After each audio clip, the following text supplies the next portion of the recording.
Well, I got a call from the hospital one day and they said, can you bring Bear over? I have a child who is unconscious, who has been in an accident, and he has head injuries, and he's in a coma. And it was an induced coma.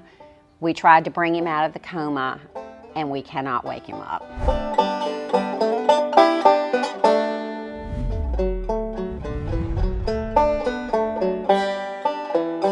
Hello and welcome to another edition of This Alabama Life.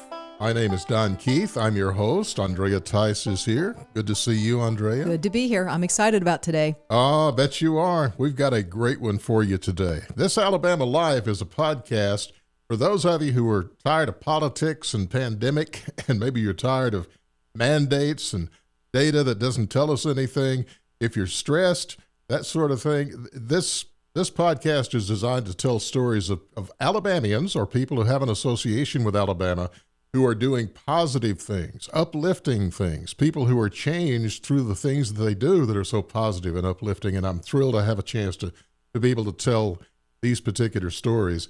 And today, as Andrea says, and she kind of gave away our excitement about telling this particular story, it starts with a seriously injured boy, a dog named Bear, and a brilliant breakthrough. Service Dogs of Alabama has been actively helping people who have disabilities or illnesses or various other issues for more than a decade now, and I admit I was not aware of them. The work of this particular nonprofit organization has forged some new pathways for service dogs, how they're used, how they're trained, the specific goals that they go out and do, and the purpose of service dogs. And you'll see what we mean about this being sort of unique. The end result has literally changed lives for a lot of people. From the moments the pups show up, little doggies, until they begin training for their big minute in the sun, their big job, they're handed off to the person in need. It's an absolutely amazing and uplifting story. Andrea, you spent some time at a very unique facility down just south of Montgomery. Yes.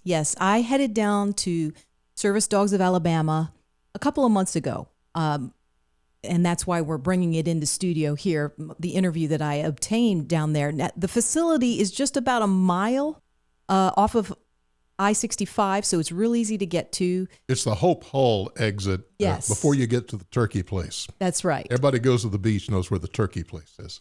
Yes, and so I went down there and was able to find the place pretty easily. It's set back in off of the road. There's a nice gated area. It's a very unassuming house and a facility built back in there, surrounded by a whole lot of fields and a stocked pond. I would say if you're going to have dogs, that's the perfect location, right? Yes, you're definitely, especially in light of the fact that facility has at least 30 dogs in various forms of training at SDA. And the whole goal of that training is to basically create a furry first responder for both adults and children who have special needs or special disabilities. It could be an invisible disability that is not real obvious to the eye, or it could be. But that's the whole goal behind this. And so that's what I found when I went down there to interview Frances McGowin and Ashley Taylor, who are the two founders of this whole thing. And it started in 2015, right? It did. And it didn't just come out of the blue. When I talked to Frances in particular, because she's the director of SDA, it was something that didn't just come out of the blue for them. They had been working together, Ashley and Frances, for 7 years prior to 2015. And what they were doing was taking their therapy dogs into hospitals and using their therapy dogs with patients there. And then from there, a special thing happened that launched Frances into SDA. And we'll find out more about that later. But Frances starts off with the interview telling us about what it looks like to take a dog into a hospital as a therapy dog. And we did rounds normally in the cancer ward, but also in the children's pediatrics. And I would take Bear and he would interact and we would go see people. And sometimes Bear would get in the bed with him, sometimes he wouldn't. It depends on what the person wants. That's Frances. She's the director of SDA while Ashley serves as chief dog trainer. It was because of a requested visit to a hospital that the course of these two ladies' lives were changed. Frances is going to share that story further on into this podcast, and you won't want to miss it. She made it clear when I sat down to talk with her that this was a canine catalyst, an event that would open up new realms of exploration and development when it comes to human psychology and animal behavior working together. And then watching them work is just a phenomena. By the end of 3 years of training, a service dog coming out of SDA is able to provide 24/7 attention to a specific area of need for a person with a disability. This type of expertise is invaluable to that person who's trying to live a more functional life. Somebody that has seizures, a seizure alert and assistance dog, for instance, will alert to the seizure coming on, first by nudging, and then it will escalate to barking if the person doesn't pay attention to them. And then once the person is seizing, the dog will bark. And if the person is in its environment, its home environment, it will go and it can be taught to go and get a parent to come and see about the child. Or if he is in a place where there is nobody that he recognizes around, he will stay with that person, sometimes nudging their head up under a person's head so that they won't hurt themselves. But they will allow other people to be of assistance to that person. They're not aggressive. They're not protective. So there are a number of things that we can train a seizure dog to do depending on the kinds of seizures that particular person has. But diabetes, the same thing. We train them to alert and assist, but alert to a diabetic low. So when he smells a certain number, dropping or going up, then the dog will nudge again and then escalate to a bark until that person treats themselves and the smell of that sugar goes back to normal. It's the same thing with anxiety. They can alert, but if that person doesn't understand that they have to calm themselves down or utilize the dog to calm themselves down so that their levels of anxiety are back to normal, then the dog will continuously alert. So you can't fool the dog. Frances has also been able to witness families get the much-needed relief and reassurance that comes with their child having a 4-legged alert system. She says despite the seemingly hefty price tag of training the dog in 3 years, there really is no other affordable alternative to such a companion whose senses are far superior than any medical device or human eye or ear. I mean, how do you value a dog that saves a child's life when they alert for low blood sugar in the middle of the night to the parent who would have lost the child if they had not? Our kids that get these dogs don't end up in the hospital emergency rooms anymore. I mean, and they used to go every 3 months. Think of all of the things that are taxed by the issues that occur without somebody being able to watch over that child or intervene with that child at school, or you're not going to find anything for $40,000 that's a 24/7 that's going to give you that many hours of service. So Dawn, after you've listened to this so far, I don't know about you, but I'm again impressed about how much a service dog can change an individual's life and really help them overcome a disability and return to a more functioning daily routine. And that's the beauty of what they do. But it's not just, it is specific to an individual, but they've expanded even beyond that. And Frances talks about how they are also able to train a facility dog. I don't know if you've ever heard of that before. I've heard the term, but I have absolutely no idea what that means. And I think everybody's heard service dog, but a facility dog. Did Frances give you any insight as to what that was? Oh, yeah. And Frances had a plethora of stories to back up what all these dogs are doing to change people's lives. But in the case of a facility dog, they are trained to not just interact with one individual specifically with a specific need, but they're trained to interact with multiple people. In this case, in a lot of cases, it's kids. And they can then put those facility dogs in a classroom at a specific school or in a courthouse where there's a lot of cases and trials that might involve children that need some support from a facility dog. It's just amazing what that does to help people, especially children, that are having emotional needs. And Frances was talking about a specific story just to illustrate what these dogs are able to do. And it involves a dog with the best name ever, Popcorn. So get your butter and salt ready and listen to this. Yes. And one of those dogs, Popcorn, left the classroom. And the teacher didn't even recognize it because the teachers kind of let the dogs do what they're supposed to be doing. And they teach the class. The dog is not a disruptive factor in the class whatsoever.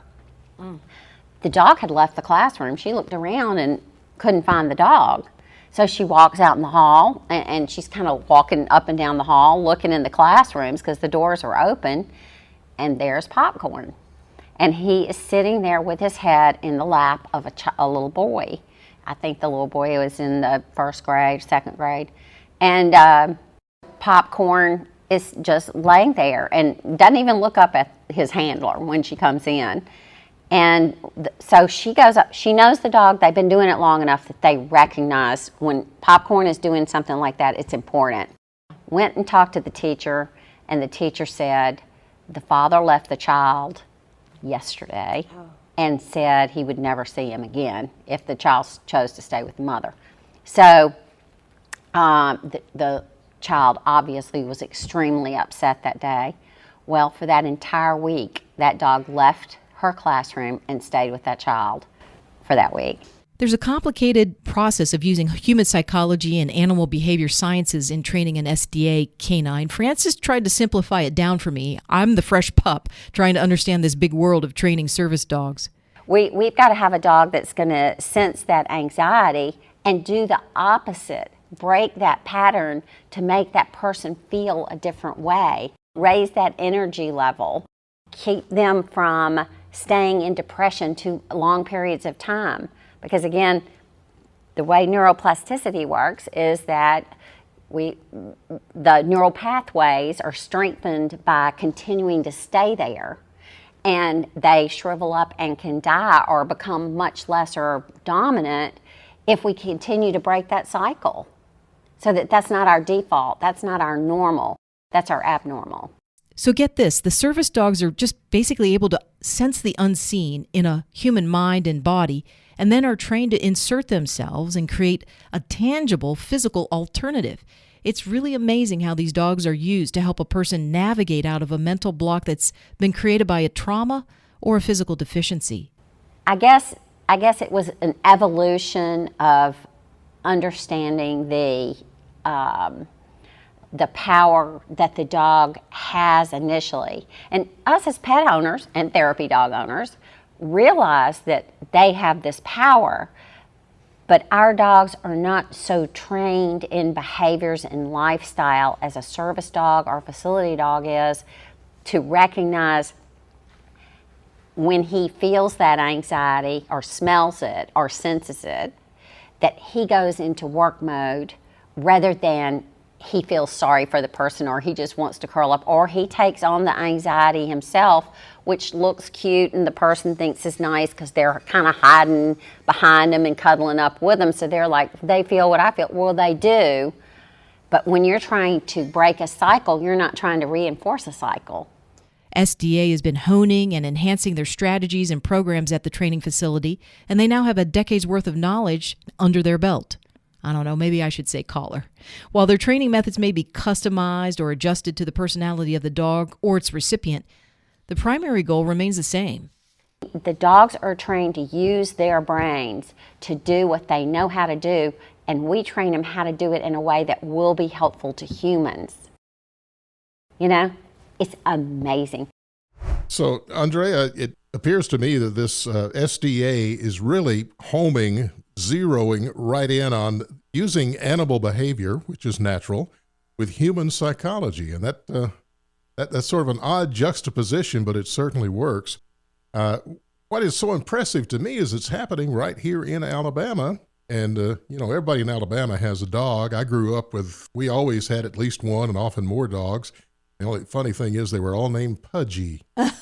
They were all every one of them was. We weren't very creative folk out there in St. Clair. Pudgy 2.0, yes, Pudgy 3.0. Pudgy 2.1 or whatever.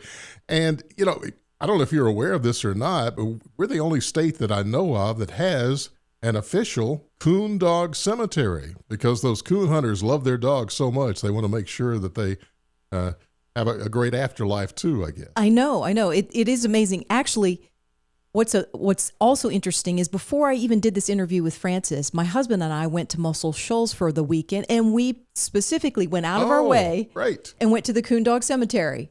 And it was fantastic. I mean, we're talking about, I think it was in the 1930s when it was started up. So we're almost 90 plus years of people paying tribute to their dogs, to their hunting dogs, to their working dogs, and just showing their appreciation for the dedication of these dogs and what they provided. It really is amazing. There's probably over 50 headstones in various sizes, and some of them are pretty doggone elaborate with what they detail about their dogs and all of that. Pretty doggone elaborate. Did you see what she did there? Yeah, okay. I didn't even realize I did that.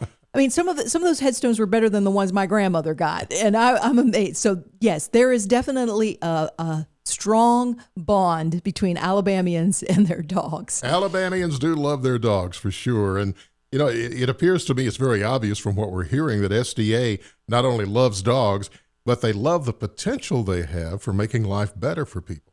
Yes, and so this is the perfect time for us to get back to the story that was alluded to: the dog named Bear, the injured boy, and the brilliant breakthrough. Well, I got a call from the hospital one day, and they said, can you bring Bear over? I have a child who is unconscious, who has been in an accident, and he has head injuries, and he's in a coma. And it was an induced coma. We tried to bring him out of the coma, and we cannot wake him up. And his family is here. We've moved him to a regular suite in the hospital. We don't know what's going to happen. The family is extremely distraught. Okay. Can you bring Bear to comfort the family, because he is unconscious? Yes. And so his name was Connor. Okay. And so I did. I took Bear, and I got in the room, and I said, please let me put Bear in the bed with Connor. I said, I just feel like there's something that needs to happen here. And I totally believed in this miraculous conduits of healing grace, with animals, because they have no barriers. And so I put Bear in the bed with Connor, who was hooked up to wires and had braces on and everything else. And I took his hand and I petted Bear on the head, and he woke up immediately.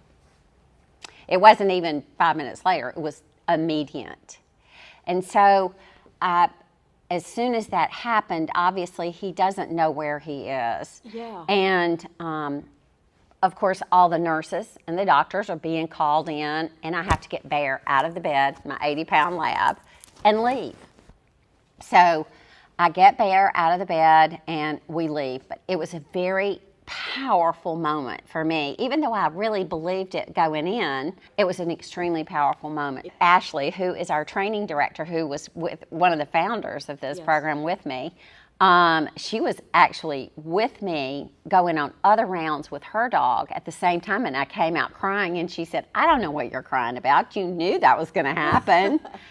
Anyway, so I'll go home that night, and I just can't stop thinking about it.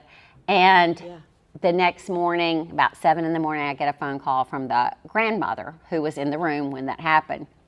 And she said, after you left, he stayed awake for about 10 minutes, and then he slipped back into the coma. And I just, she said, can you bring Bear back tomorrow? That's not pressure, right? And so I bathed Bear. You have to bathe him right before you go to the hospital.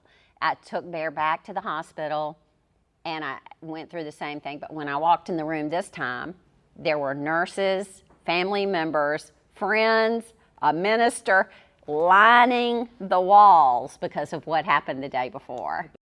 But I had to maintain my focus, because I was going to disrupt Bear's ability to do anything, to stay clear. Because if I have anxiety, he's going to pick up on my anxiety. He's not going to be a clear conduit for anything.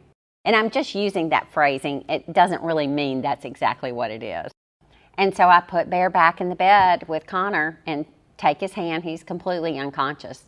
And again, start just stroking Bear on the head, and he woke right back up. And that time, when he woke up, he sat up in the bed, and he was clear-minded. And his mother, of course, everybody's crying, and his mother is saying to him, Connor, this is Bear. Can you say Bear? And he kind of whispered Bear, and he said, can you tell me what color Bear is? And he said black, and and so they knew his brain was now going to find. Yes. So it was like a miraculous moment, and at that time, they didn't let me leave. I stayed, and I came back every day until he went to Atlanta for rehab, because he could not walk or talk or use his arms or anything after the accident. But he relearned how to do everything. He was very successful in it at Shepherd Spinal Clinic in Atlanta. Came back, finished high school, because he was only 14. Finished high school, joined the Navy, and came to see me in his uniform when he had finished, when he had graduated. When Francis told me this story, first of all, I was just in utter amazement. I got chills. Yes. Literally. Yes. And that she was very clear that this was her personal trigger story. This is what launched her into SDA, slowly but surely, is, what she experienced at that hospital. And it's kind of like Francis knew that there was a potential here that had to be explored, and very much like a hound on the trail of a big fat coon. And that's what she went after, and she stuck with it. And that's why we have SDA today. And it just continues to affect people's lives for the better. Well, you and your interview and Francis in telling the story is that this would be the perfect place to end the whole thing. But that's not all the story. No. Oh, man, is there more to the story? No, but wait, there's more. There is so much more, because I don't know if I told you this, but Francis has a master's degree in counseling. Okay. And long before she even started using dogs in hospitals as therapy dogs, or even starting SDA, she was using her counseling degree in prisons. Wait, you said prisons? Yes. And we're talking about dogs now, right? Well, dogs come into the picture, but it first starts with Francis working in prison with inmates. And this next interview with her picks up on that, where she just describes what she as a counselor experienced and what got her hooked into working with prison inmates. And then it goes from there. So buckle up. My background is working with inmates in Tutwiler Prison, Kilby Prison, Mount Meigs with the boys for 5 years, boot camps with boys that are incarcerated. I was writing the same programs that we're utilizing today 15 years ago or 20 years ago. So I've been doing this for a very long time in different arenas. I really enjoyed working with inside the prison systems. I felt like everybody there was so appreciative. They were kind of out of their mind into a different normal than had been their life before, and hungry to learn new ways of thinking and ways to be happy. So as they started this program, Francis and Ashley determined not to settle for anything less than a multi-level impact for those involved with these dogs. SDA has partnered with prisons and inmates for the training of their dogs, and it's transforming the inmates' time in prison to a productive, life-altering experience. I was able to talk with a former inmate while on the grounds at Hope Hull. I had a 3-year sentence, and I did a little over 2.5 years. That's Summer. She's now a full-time dog trainer with SDA after first being part of the training program while serving time. I was released from Florida State Prison July 29th, and then I came on a bus straight here. We walked and talked on a trail that was heading over to the housing area that SDA provides for veterans as they spend a week there to acclimate to their new dog.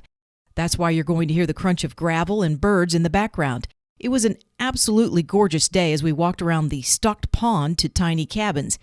I would imagine even more so for Summer, who just a few months ago was still incarcerated and not sure about her future upon release. Because, obviously being in prison, there's all kinds of, how you're I had limited contact with Ashley. And then, of course, with COVID, nobody going in and going out. So it was very, it was kind of a, how is this all going to play out type of thing. But they were able to come down in April. I was getting out in July, and I got to talk with them, and then I found a place here in Montgomery, and I got released straight onto a bus up here, and I got out on a Thursday, and I came to work on Sunday. Summer explained what compelled her to join the program, and the timing of it smells suspiciously like divine intervention. When I was waiting to go to prison, I kind of was feeling sorry for myself and wanted to blame everybody else. And when I got to prison, I just decided that, if I was going to do something, I needed to make productive use of my time and try and come out a different person, because obviously what I was doing wasn't working. So as fate would have it, as soon as I got to my permanent facility, which is where the dog program was, they were having tryouts right then, which normally they only do them 2 times a year, sometimes only 1 time a year. So just the timing of it all worked out in my favor. So I hadn't even been on the compound 2 days when I put in my request to join the team, and then I tried out and made it. I don't know if you noticed, but Summer said she signed up and went to try out. So this wasn't just a case of first come, first serve. I wanted to know exactly what was SDA looking for in those tryouts. People think that it's easy and it's not hard or whatever, but I can tell you I've handled dogs my whole life, and even for me, I'm holding the leash up here, and it was very awkward, but they're really just wanting to see how you handle, if you stay calm, if you don't get frustrated, if if you keep your cool about it, and if you're patient. Those are the things that they're looking at. Not necessarily if you can get the dog to do what you're asking him to do. And they'll generally just have you go over a couple commands with the dog: sit down, come here, wait. Pretty easy stuff. And sometimes the dogs would do it, and sometimes they wouldn't, because like Francis was explaining, dogs, they know what's going on with you before you know what's going on with you a lot of times. Okay, so we've got Summer and her amazing story. Yes. In prison as training, and I still got a question. Okay. How do puppies and prison come together? I know. That was the exact same question that came to my mind as she started in talking about the training. I'm like, no, wait a second. Help me out here. What does this look like on a day-to-day basis?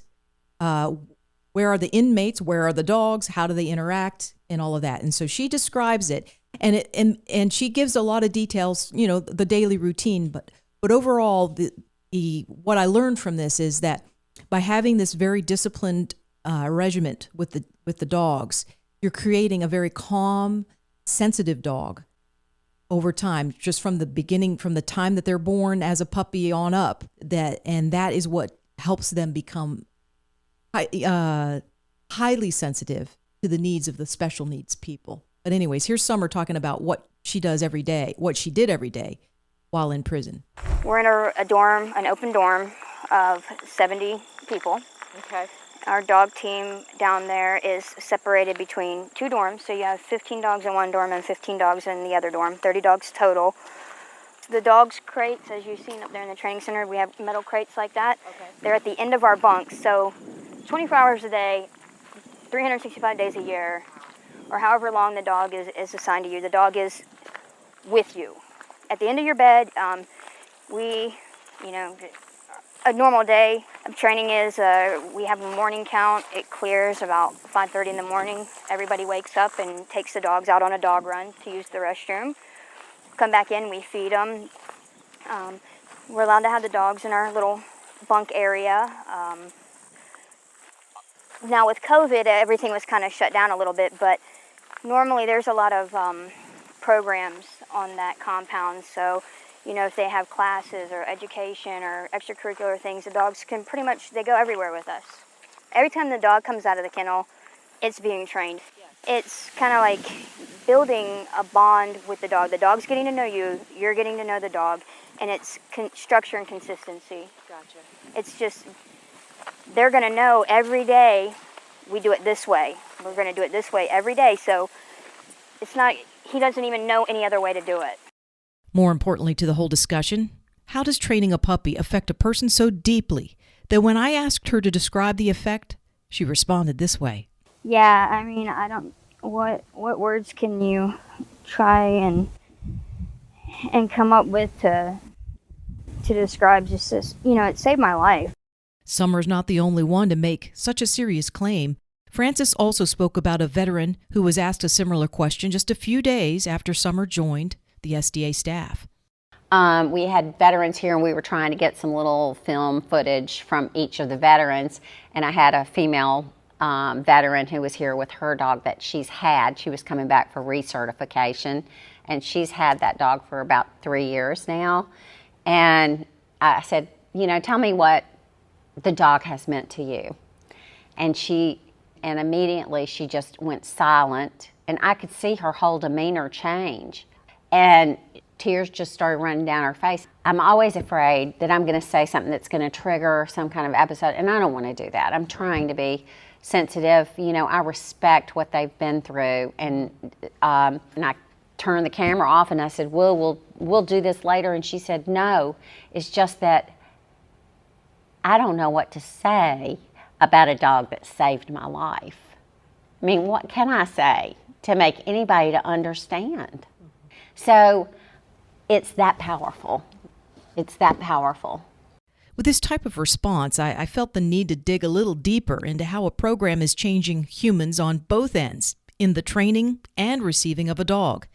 As Summer continued to tell me her story, she inadvertently revealed the core values that are brought out by the presence of a dog and the requirements of the mission to develop that dog, which ultimately changes the human as well. The first might seem obvious, and Summer readily agreed. It's purpose. Structure, discipline, all of that.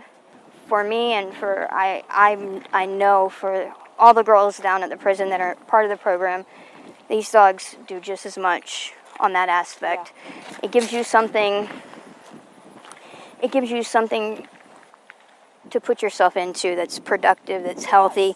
Giving me this opportunity has changed my life. Along with that purpose and structure comes a high demand for patience with the dog and with yourself. It was more about learning about Summer as it was about learning about the dogs. I mean, it all worked together because I thought I was this patient person. I thought I was structured. I thought I was disciplined. I thought I was all of these things. And then you put a wild little puppy on a leash in your hand, and you realize that maybe I'm not quite as... But you learn it very quick, because now here you are responsible for this living, breathing thing that solely depends on you for everything. There's also clearly some form of self-analysis or self-reflection that has to be employed that may not have ever been really done properly by the inmates before they landed in prison. You get so much about yourself and your own life. There's many times when, things happen, especially when I was in prison. It can be very frustrating and overwhelming. And at that point, that's when you got to know yourself. I'm very, it's too much right now. And then that's when you put the dog up for 10 minutes, go take a breather, get your emotions in check. Because it all runs down the leash. So I'm not gonna be interacting with that dog when I'm angry or I'm frustrated or upset, because why am I gonna do that to that dog? And of course, the necessary element to all healthy relationships, the bond of love and trust. And as you're building a bond with a dog, that dog is gonna wanna its world. It's gonna look up. It's always going to be looking to you. Okay. You're their leader. You're their person. What do you want me to do? How do I make you happy? They just wanna. As that bond grows, they're going to want to constantly make you happy, constantly look to you for direction. What do you want me to do? Okay. They're going to read your body language too. Mm-hmm. That's a big thing. And your energy. It's interesting that you use the word energy. That's what pushes a person forward in life. And behind that energy, I would venture to say, is something else. And it's something that Summer referred to earlier during our conversation. Really, until somebody's ready to change their life, they're not going to change it, no matter how much people try and save them. Just almost in passing, she dropped this little nugget of truth where she talked about, basically, you can't change a person until they want to change. And I think that is, she tapped onto something there that is what's, I think maybe the dogs are able to do. They're able to sense that someone has a desire and a need for change, and they go from there. Absolutely wonderful story. And, I understand now how the dog and that unique animal behavior, having someone that loves you unconditionally can play such a big part in this whole operation that's going on here. How an inmate who may have given up on life in general suddenly has something to look forward to, something new. Someone who needs them. Mm-hmm. Yes, and someone who, in the process of being needed, it also helps them evaluate themselves and self-reflection and just seeing, maybe addressing some things that have never been addressed before in their life that may be the reason why they even ended up where they are.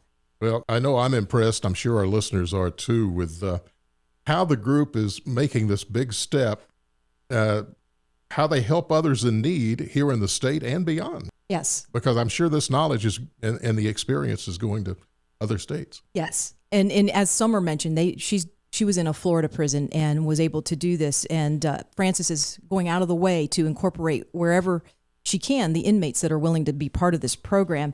It reminds me the patience that these dogs bring to the table with an inmate who's in need and is working through some things. It just reminds me of a big happy lab, if you've ever owned one, that just whether it's their 10th time or their 110th time bringing a ball to you while you sit in the chair, they do it with the same eagerness, right? And if you throw it, they act like it's the first time ever. I think that's what it is these dogs bring that helps these inmates walk through whatever they need to do for their own character development, is they bring a lot of patience and love to the table. Absolutely. I almost said an amazing story, but these are two amazing stories. I guess we should point out, by the way, for you cat lovers, we'll search high and low for a cat story or two for you. But yeah. In this particular case, dogs rule, cats drool, as they say. And the folks at SDA, they're doing fantastic work here in Alabama. This concludes our latest episode of This Alabama Life. I remind you that if you would like to hear other podcasts, if this is the first time you've stumbled upon the podcast, you can find them on iTunes, on Spotify, on YouTube. At least the video version is on YouTube.